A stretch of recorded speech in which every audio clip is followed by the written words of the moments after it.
शुभेच्छा दिलेल्या आहेत, पुष्पगुच्छ दिलेला आहे। अतिशय भला मोठा असा पूर्ण लाल गुलाबांचा पुष्पगुच्छ राज ठाकरे यांनी उद्धव ठाकरे यांना दिलेला आहे आणि त्या दरम्यान उद्धव ठाकरेंनी राज ठाकरेंना मिठी सुद्धा मारली असल्याचं आपल्याला बघायला मिळालेलं आहे। मात्र आता ही जी बंधुभेट झालेली आहे ती बंधुभेट केवळ आज शुभेच्छांपुरतीच राहते की आगामी काळात निवडणुकीमध्ये देखील ही बंधूंची जी जोडी आहे ती आपल्याला सोबत दिसते हे बघणं महत्त्वाचं असेल। राज ठाकरे, बाळा नांदगावकर आणि मनसेचे नेते मातोश्रीमध्ये दाखल झालेले आहेत। उद्धव ठाकरे यांचा आज 65वा वाढदिवस असल्यानं राज ठाकरे आता आज मातोश्रीवरती गेलेले आहेत। मात्र पुन्हा एकदा सर्वात महत्त्वाचा मुद्दा पुन्हा एकदा आपण बघूयात तो म्हणजे जेव्हापासून मनसेची स्थापना झालेली आहे तेव्हापासून पहिल्यांदाच राज ठाकरे आज मातोश्रीवर गेलेले आहेत।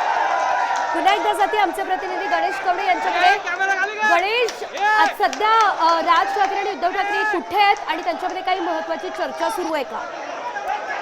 नक्कीच दोन्ही नेते आणखी मातोश्रीमध्ये एकत्र बसलेले पाहायला मिळतात।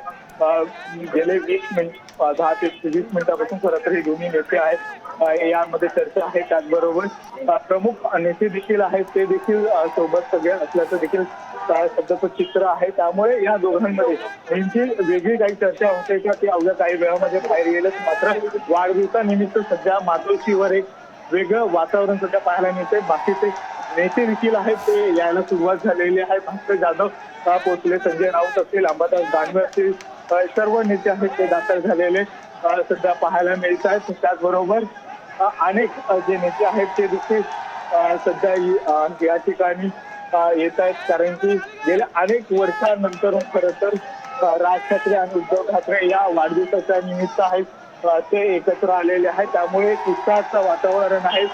शिवसैनिक देखील सकाळपासून ते शिवसैनिकांच्या शुभेच्छा देखील आहेत ते उद्धव ठाकरे या ठिकाणी स्वीकारत होते आणि त्यामध्ये राज ठाकरे आल्यामुळे सगळे शिवसैनिकांची गर्दी देखील। निश्चितच धन्यवाद गणेश दिलेल्या अपडेट्ससाठी। आता isakal.com आहे देशातील नंबर 1 ची मराठी न्यूज वेबसाईट। प्रत्येक अपडेटसाठी isakal.com ला नक्की भेट द्या।